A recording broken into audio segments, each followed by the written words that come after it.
Okay, so I wasn't sure if I was going to make this video or not. It's a bit of a strange one, as the lockdown continues in England and around the world as well. Last few days especially, I've been getting very, very stressed. Have not been in a good mood at all over the last few days. It's all just sort of coming down onto me now, maybe sinking in how long we're going to have to be on this lockdown for. I know it's a loose lockdown compared to a lot of places here in the UK anyway, but still, I'm the sort of person that needs to sort of go out and experience new places and be around new people. So I'm sort of not surprised that eventually this has happened to trigger aspects of my mental health that prior to this I probably had quite well maintained. I'd say I wrote a few things down just so I didn't forget anything. But yeah, so I was just going to talk about how I feel, and for myself and anyone watching as well, I just wanted to remind myself of things that I can do to help the situation, to try and keep my mental health at a good level, try to keep my mind ticking, as it were, to make sure it's occupied so I'm not going completely crazy, pretty much. So yeah, so I've just felt like the walls are closing in on me a little bit as like more time goes on. It's been probably 3 weeks for me, I think, because we had the official lockdown, but prior to that I had to self-isolate anyway because I just came back into the country. So it's felt like an eternity, and I know there's much worse things happening. Obviously, in the great scheme of things, this having to stay at home is all, really. I mean, we're being asked to stay home. We're not being asked to stay out in trenches or in bunkers at war or something like that. So realistically, this shouldn't be a big issue, but problems are relative. Everyone's going to struggle with their mental health during this time, I think. So this week and next week especially, I haven't got any classes, as I'm a student. I haven't got any classes, so I haven't really had a specific need to wake up for. That's definitely not helped. Not having to wake up for a specific class or anything like that. Having more time that my mind isn't occupied has led to me probably questioning and asking questions about other things that are happening in my life that didn't need to be questioned. I'm not sure if other people have that's happened to them as well, but it certainly happened to me. So I guess it's just testing my patience a little bit. Yeah, I'm just becoming impatient, feel a little bit lost. Sometimes I feel like I'm just waiting for the day to finish, really, to tick over to the next one, hoping that, obviously, it wouldn't happen, hoping that I'll wake up and this whole thing, we can all go back to normal. But obviously, like I said, a bit of perspective is going to go a long way here. In the great scheme of things, it's not a big deal, I suppose. But it's human nature. We're being told that we can't do the things that we're used to doing in our day-to-day. So I think in anyone, that's going to trigger some sort of reaction. So anyway, I've got things that I have been doing that have helped so far. A few things that I forgot to do. So I'm sort of saying them to remind myself, sort of speaking it into existence, pretty much. Yeah, so hopefully this helps me and helps other people as well. Okay, so first thing, utilising any space that you've got at home. I'm a bit guilty of this. Sometimes I'll work and I'll eat and I'll relax in the evening in the same room, which is a silly thing to do. Realistically, I should be going round and eating in the dining room or the kitchen. Obviously, if you haven't got that much space, you've sort of just got to work with it. But yeah, so try to work, eat and relax in different rooms if possible. Otherwise, you're going to get cabin fever. That's almost obvious, I suppose. Catch up and connect with old and new friends as well. This is something that I've definitely taken the time to do. Just because we're socially distancing doesn't mean we have to be emotionally distancing. So don't lose contact with any of these people. Get in touch with people you haven't spoke to in a while, because they're probably going through the same thing that you are. I mean, like I said, we're in the same boat. A simple phone call will help you and it will help them. You don't have to FaceTime them if you don't want to. You don't have to go into a massive group house party, whatever it's f***ing called. Meditate as well. This is one thing that I struggled to buy into when I started meditating, because I was sort of convinced that it had to have some sort of higher meaning, or it was religiously induced. But realistically, it doesn't have to be. It can be if you want it to be, but it doesn't have to be. So for me, it's just been slowing my mind down, realising that I don't have to pay attention to every single thought that comes into my head. It's okay to just let it pass, let it go, and eventually that sort of stops playing on your mind as much as other things are, I guess. Try to tuck into a new hobby. Yeah, and sort of learning new skills and stuff like that, I guess.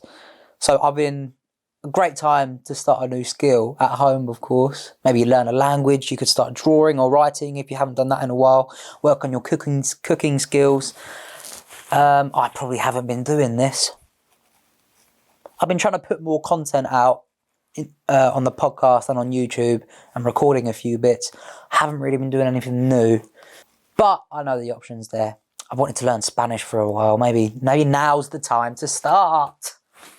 Yes, maybe now's the time to start. Okay, this is one thing that I've definitely bared in mind, 100%. Limiting alcohol. Especially now everyone's at home in the evenings, it's so easy to have a few beers or to have a few glasses of wine. You can get into that habit so easily. And I could do it so easily. But for me, I know even the slightest hangover, that sort of puts my mind on its arse for about 2-3 days. If I have a bad hangover, then it sometimes takes me like 5 days for me to mentally recover, because I don't sleep as well. I'm worrying about things that I wouldn't normally worry about. Yeah, so that's a big thing, I'd say. So limit your alcohol. Also, talking about limitations, limit your social media use. I have not been good at this over the last few days, which is probably why I have not felt good. Yeah, makes sense.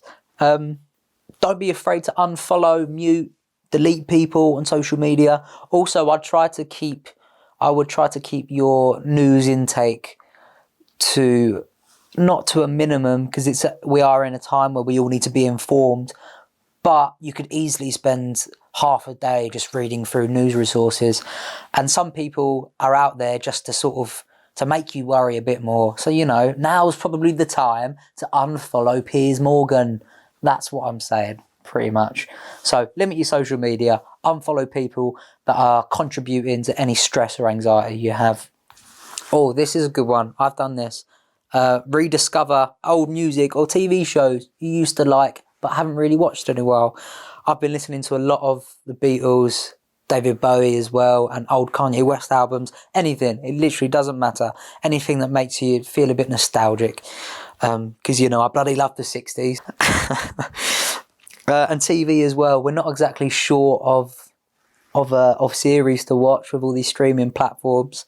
I know a lot of people have been watching like old Disney programs they used to watch when they were younger, around my sort of age. But don't base your entire day around that, of course. You could easily do that as well. I've done that probably at the start of this lockdown. I had a day where I was just doing what I'd consider to be leisurely things. So I was just watching Netflix pretty much. Then it got to like 5 o'clock and I thought, fuck, this is horrible. Like it was horrible, because then especially when your days aren't different at the moment. So at the moment, my Monday is the same as a Saturday. It literally doesn't matter what day it is. Everything's sort of fallen into the same. So try not to watch too much TV. Perfect time for a spring clean and a bit of decluttering. Yes, I've started doing this. I've been getting rid of some old clothes that I could donate to charity shops. And it's just made my room a bit cleaner. So you can do that around the house. Plan something. This is a good one. Hopefully, when this is all over, people will be in a position financially and mentally to go on a trip away. So start planning. What will be your first big trip? Where would I go? Maybe New York. The Big Apple. I don't know. Yeah, I need to do that one, actually. Start planning a big trip. Or plan something different. Plan a business idea that you haven't really got around to. You could start a YouTube channel, start doing a podcast similar to what I've done. You could, well, I mean, don't copy the idea, but, you know, you could just do anything, start creating, start being a little influencer if you want on Instagram. If you live alone, especially, this one will help. I do this anyway. Listening to podcasts or audiobooks is amazing because you almost feel like you're in a room with these people if you're listening to a good podcast. Yeah, and you can hear quite inspiring stories. You can hear funny stories. There's podcasts about everything. You could listen to a podcast about your favourite reality TV, your favourite brain-numbing reality TV. You can listen to a podcast about it if you'd like. Or Football and Feelings have got a fantastic podcast going on at the moment. Okay, so this one's sort of just general advice, I guess. Trying to take it day by day and comparing it to how life normally is. I've definitely been guilty of that. It's quite easy to fall into that habit of, oh, I can't do this anymore. I'm stuck doing this and this is rubbish, blah, blah, blah. If you start comparing it, you're only going to make those sort of bleak comparisons, I guess. So try to take every day as it comes.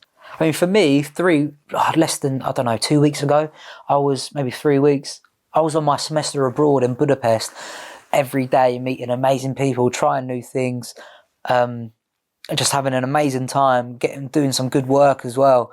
And so for me, that contrast of that to being stuck at home is huge.